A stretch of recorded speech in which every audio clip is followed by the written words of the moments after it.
Well, good morning, Kicksters, and welcome back to another edition of the Morning Kick. And this might be a bit of a surprise to you. You're thinking Tuesdays and Thursdays. What's Pitchford doing getting involved on a Wednesday when he should be relaxing? Well, there's been no relaxing during COVID.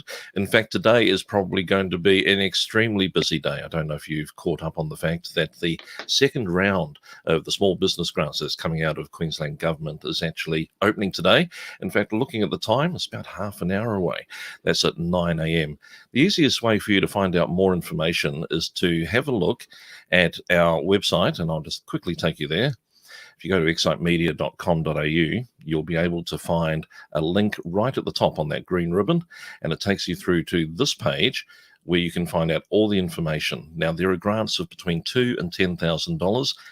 10,000 of them available, so it's time to get in, and we've got a little questionnaire there that you can walk through to find out if you meet the criteria. If you want to know more information, do a search for Queensland Government Small Business COVID Grant. You'll find all the information on the government website, and as you can see, we're only 30 minutes away from that round opening. It is a first come, first served opportunity, so I'd encourage you to get your A into G and head along, find out if you can get some of that money to help your business during COVID.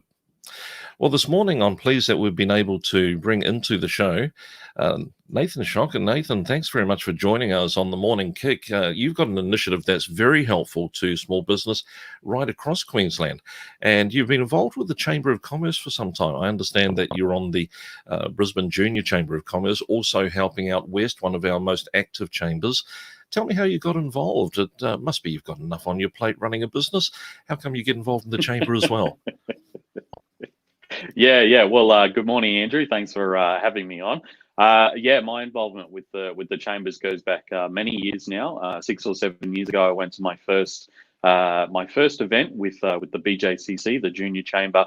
It was a networking event, and got a bit of a taste for it. I met some fantastic people, and thought, oh, well, I wonder if I could lend some skills or learn a little bit off these guys. And before you know it, I'm the president and running the show and coming up with all of these crazy ideas, and then being recruited into the Brisbane West Chamber of Commerce by Ian Reynolds. So it feels like a bit of a blur now, honestly, but it's been good fun all the way along. So.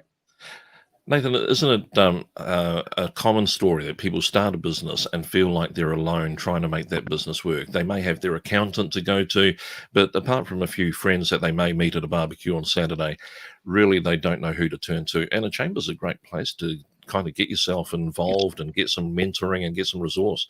How many chambers do we have in Queensland? Yeah, so if the most recent count is accurate, which I'm pretty sure it is from CCIQ, then we have 128 chambers of commerce spread across our big vast state. So certainly quite a number within the southeast corner, but they cover every inch of this really big state. You don't realise how big it is until you start dealing with all those chambers. So plenty for people to get involved with. Well, let's have a very quick look. If you'd never heard of the CCIQ, you can go to their Facebook page. That's CCIQLD, and you'll be able to find out more about all the chambers that are available right across the state and try to get involved. It's silly when you think of all the resources that we have. There's training, there's mentoring, there's just the fellowship of other business people. And as Nathan got involved and found out that you can learn a lot from a few friends that are in business. Nathan, you've got another initiative that's happening at the moment, and I was really encouraged when I saw this on LinkedIn. You know, at the moment, we've been concerned about the hospitality and event industry. We've been concerned about people staying at home, holding on to their dollars and not spending. And there's this initiative that's come out, Local As QLD. Tell us about Local As Queensland and how it actually came into being. Yeah, so Local As Queensland came out of the Chambers of Commerce. So currently we've got about I think 40 or so chambers with a number more jumping on, and where the idea was really born out of was that ever since coronavirus came to town, a number of chambers have been on a weekly call, hooking up with CCIQ to talk about the effects to the industry and to business, and sort of the path forward around rebuilding and recovering the economy in the state of Queensland. and certainly one of the most harrowing stories that has come up week after week after week has been the massive impacts to both tourism and hospitality as industries in general, and especially when you look at those really intensive regions of the state, so far north Queensland and the Gold Coast, the first two that jump to mind that have really seen massive impacts around tourism and foreign travel and interstate travel being sort of restricted. And so that got me thinking, how might there be a way for chambers of commerce to positively impact these industries and help them one, survive, and then hopefully rebuild and recover sort of as we come out of restrictions and post-COVID and that sort of stuff. And that's where Local As Queensland was born. Was that for me? I thought, well, one of the biggest values of any local chamber of commerce is that they know their city, their town, their region almost better than any other organization or any other person around. And so the trick is how do you distill that information out of them and get it into somewhere that's easily accessible for people across the state, even across the nation, or even possibly internationally, so that they can start to consume that content and start to learn about all of these great places and everything that this state has to offer, because then that content will then get those people traveling. It'll get them moving. It'll get them going to those regions rather than just hearing about, hey, you should go to far north Queensland because we've got a great beach and we've got fantastic forests and hinterlands. You've actually got something that you can go to and you can support some local and small businesses, and you can find out the best bakery or the best fish and chip shop on the beach or where to stay and that sort of stuff. So so that's where it came out of. So it's been a fun ride so far. Nathan, I totally agree with you, and we can't lose sight of the fact that we may be thinking this is just to help maybe that tourism operator or the cafe or the restaurant, but the reality is they have employees who, if they get paid, they spend in other areas of the local town. And it's funny, we've got all these little micro economies, and yes, we're a tourism business, but there's been so many other industries that have been affected as well. Let's have a quick look at the website that's been put together, and a bit of a shout out. I understand that you got some partnership with Park Collect helping out in terms of getting this. It was turned around pretty quickly, so well done on getting the website up and running, and you've got all the social media happening as well. Yeah, thanks, man. I can't take any credit for a website. I wouldn't know how to. I wouldn't even know where to start to build one. So that's all credit to the Park Collect crew for doing that. So they're a local Brisbane startup. So they do some web-based software around food ordering and food delivering. And again, they were born out of COVID. They were born to help that industry, because there's a whole nother conversation down the commissions of all of those other food vendors and that sort of stuff. But Park Collect, they happily jumped on board and they said, yeah, we can put together a great website and do some branding for you and that sort of stuff. And that's all of what we're looking at now. So they've been fantastic.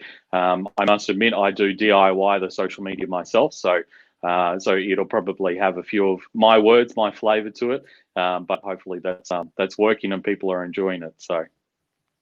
Well, if you're looking on the website, go to Local As QLD and you'll be able to check out the website that's been put together, and you'll have all the links through to Facebook, to Insta, to LinkedIn, and to Twitter. So you're right, you've covered all the bases. And I was just having a look. So we can basically see some of the initial chambers that have come on board, and there's about 30 odd at the moment, with more to come. Already Nathan's talking to some other groups. Mount Isa recently indicating that they're going to come on board. And if you click on anything like Gordonvale, there you go. You'll get more information about the local area, be able to click through to their chamber, whether it's their website or their Facebook page. Excite Media spent some time with the Bundaberg Regional Council about 12 months ago. Beautiful area, and I can imagine how they've been affected as well by COVID. So great opportunity to explore our region and to find out more. What's your dream, Nathan, for this website in terms of where it might go? What might I start to see on this website over time as it kind of gets fleshed out?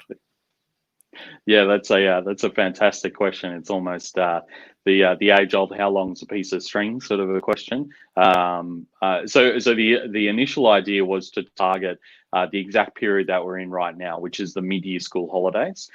Given that, in particular, interstate travel was off the cards, as was confirmed yesterday by the Premier, for the mid-year school holidays, was that was really the antithesis of local as Queensland, was to spur some Queensland tourism and travel over these sort of 2 or 3 weeks.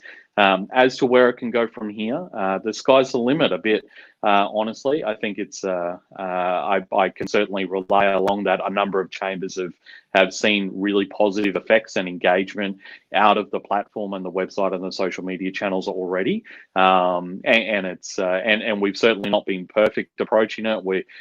Because we were so quick to act on it, we haven't dotted all of our I's and crossed all of our T's. But as to where it goes in the future, it could be a seasonal campaign that this collective of chambers rolls out every season. So the next one could well be the long weekend of Eka next month in August, or we could be looking at the September school holidays, or it could be a Christmas drive, or whatever it is.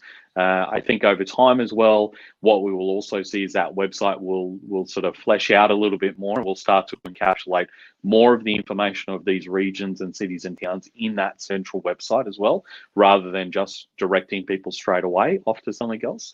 Some of that will be a little bit dependent upon some local councils and RTOs and RDAs, and I could throw in a few more acronyms that people may not exactly understand, but a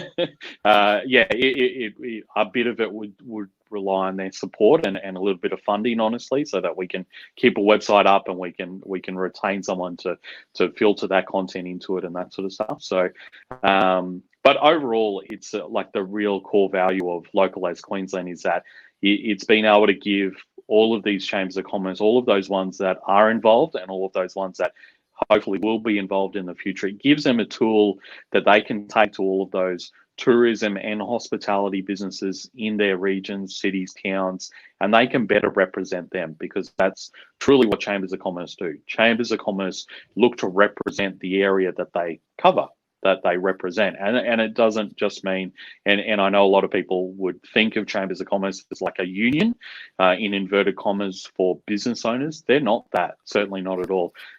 Chambers of commerce are very non-political. They will fight on political issues, but they don't pick a side. They're not the blue team in disguise. They're not the red team in disguise. They're there to make sure that business and economy and community can be better for everyone involved in it, and that goes for the business owner and it goes for the employee. There's no preference between the two. There's no disparity between the two as well. So so ultimately that's the core value of local as Queensland, is that tool that chambers can really help tourism and hospitality industries in their regions with, and plug them into and better represent them, and hopefully that's a really strong driving force economically and business-wise, for all of those industries and businesses and areas. No, it's very good. And isn't it great how many new initiatives are coming out of COVID-19? So although there's been obviously the tragedy in terms of some things the pandemic has caused, but at the same time, people are pivoting their businesses. They're basically getting out there and doing new things. And a lot of us have seen the Buy Australian pushes. We've had Dick Smith making sure that we were buying locally. But what about buying locally for Queensland as well? And so this is something for us to all keep in mind. At the moment, yes, the borders are going to be dropped from July the 10th, but there's still an opportunity to explore our own backyard. And so whether it's the same kind of initiative that came out of the bushfires, where people were being told to grab an esky, chuck it in and go for a drive. And so whether you're driving for a day trip or a holiday, that you're finally kind of getting out of your own COVID bunker and going to be able to explore, look Queensland first, make sure that you make a difference. And if you're involved in business, maybe you want to get involved in one of the local chambers. Now, Nathan, we were talking probably the best way for people to do that at the moment. On the local As QLD website, there is a link there to the Facebook page. That'll take you through to here. And you were telling me that the messenger is all set up so people can contact you through the Facebook page. Yeah, absolutely. Yeah, everyone's welcome to reach out to me through there. Of course, you can find me across all of the other socials, so you can reach out to me directly as well. So, but for those that are keen to get involved in their own local chamber of commerce, they as we said before, there's 128 of them. So every inch of this great state is covered. So effectively, the easiest way to find them would be to just do a search of Bundaberg Chamber of Commerce, Mackay Chamber of Commerce, Mount Isa, Cairns, Brisbane, whatever, and you will very quickly and easily find them. So I would encourage everyone to really get involved with those chambers. And as any good YouTuber would do, have a look in the comments.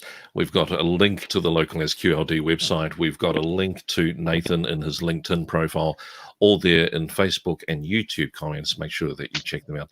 Nathan, it's been great having you on the show this morning. Thanks very much for spending some time with us. Yeah, cheers. Thank you, everyone. Well, that was the Morning Kick for a Wednesday edition. Tomorrow morning, join me again. We're going to be speaking with Paula Brand. Paula is an absolute dynamo in small business, setting up the Brisbane Small Business Expos. If you've never been to an expo, never realised that there is an opportunity to get your business out there, join me tomorrow morning.